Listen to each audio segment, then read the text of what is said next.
ओम शांति। आज की बाबा की अव्यक्त वाणी का टॉपिक है दिल रूपी तख्त नशीन ही सतयुगी विश्व के अधिकारी।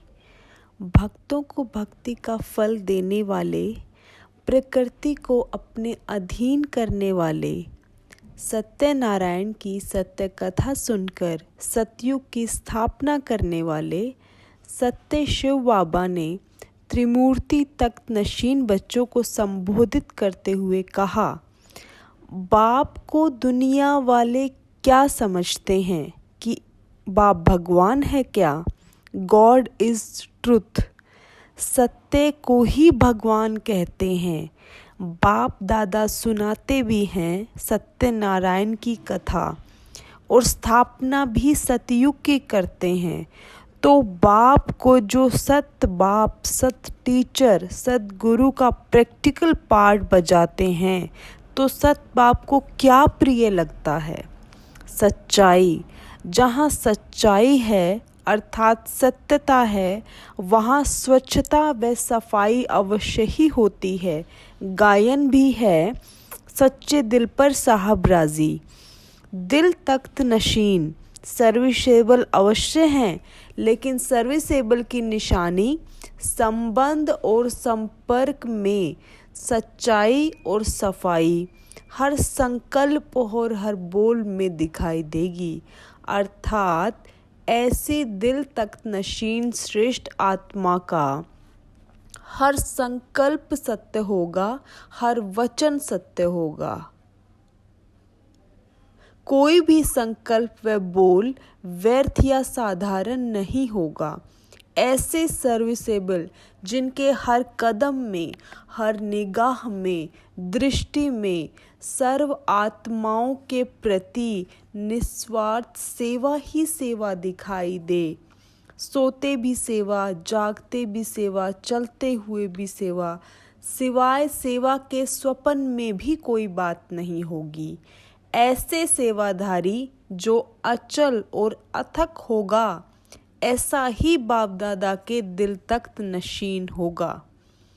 प्रकृति को अधीन कर विजयी बनने वाले वत्स विश्व के राज्य के अधिकारी बनेंगे अथवा नहीं, यह संकल्प भी नहीं उठ सकता। प्रकृति ऐसे अपने विजयी मालिक के आगे पीछे दासी के समान झुकती रहती है, वह प्रणाम करती रहती है। हर समय सदा सेवाधारी श्रेष्ठ आत्मा के आगे सेवाधारी बन के रहती है। अब तो प्रकृति आपका इंतजार कर रही है अपने ऐसे मालिक की सेवा के लिए। सागर भी, धरनी भी ऐसे विश्व के मालिक की सेवा अर्थ स्वयं को अब संपन्न बना रहे हैं। देख रहे हो उनकी तैयारियां, जैसे भक्त लोग देवियों की, देवताओं की, शक्तियों की शालिग्राम रूप की पूजा करते हुए जोर जोर से आवाहन कर रहे हैं। अपनी प्यारी निद्रा को भी त्याग कर आप सबका आवाहन कर रहे हैं कि कहीं हमारी वरदानी महादानी आत्माएं, हमारे इष्ट हमारी भी सुन लें, अप्राप्ति से प्राप्ति दिला दें। ऐसे ही अब समय समीप होने के कारण भक्तों के साथ साथ प्रकृति भी आपका आह्वान कर रही है कि कब हमारे सतो प्रधान मालिक हमारे ऊपर राजी हो राज्य करेंगे और प्रकृति भी सतो प्रधान चोला धारण करेगी।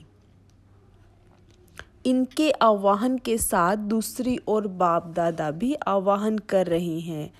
हर समय स्वयं को चेक करो कि समेटने की शक्ति और सामना करने की शक्ति, दोनों शक्तियों से संपन्न बन गए हो। समेटने की शक्ति का बहुत समय से कर्तव्य में लाने का अभ्यास चाहिए। लास्ट समय समेटना शुरू नहीं करना है, नहीं तो समेटते ही समय बीत जाएगा। समेटने का कार्य तो अब संपन्न होना चाहिए। तब एक बल, एक भरोसा, व निरंतर तुम्ही से खोऊं, तुम्ही से पाऊं, तुम्ही से बोलूं, तुम्ही से सुनूं का किया हुआ वायदा निभा सकेंगे। ऐसे नहीं कि 8 घंटा तुम्ही से बोलूं सुनूं, बाकी समय आत्माओं से बोलूं सुनूं। यह निरंतर का वायदा है, इसमें चतुर नहीं बनना। बाप की दी हुई पॉइंट्स बाप के आगे वकील के रूप में नहीं रखना। अमृत वेले कई वकील बनकर बैठ जाते हैं, वकालत सतयुग में नहीं होगी। इसलिए बाप दादा के आगे ऐसा नटखटपन नहीं करना। वकील की बजाय जज बनो, स्वयं का जज बनना, दूसरों का नहीं। ऐसे सदा विजयी सर्व वायदे निभाने वाले बाप दादा के अति स्नेही और समीप, प्रकृति को दासी बनाने वाले, सर्व आत्माओं की सर्व मनोकामनाएं पूर्ण करने वाले श्रेष्ठ आत्माओं को बाप दादा का याद, प्यार और नमस्ते। आप सभी पुण्य आत्माओं से ये अनुरोध है कि इन वीडियोस के ऊपर अपनी राय भी दिया करें और ज़्यादा से ज़्यादा आत्माओं के साथ शेयर किया करें, ताकि इस अंत समय में हम जितना हो सके अपने ज्ञान का प्रचार कर सकें और सेवा में तल्लीन रहें। ओम शांति।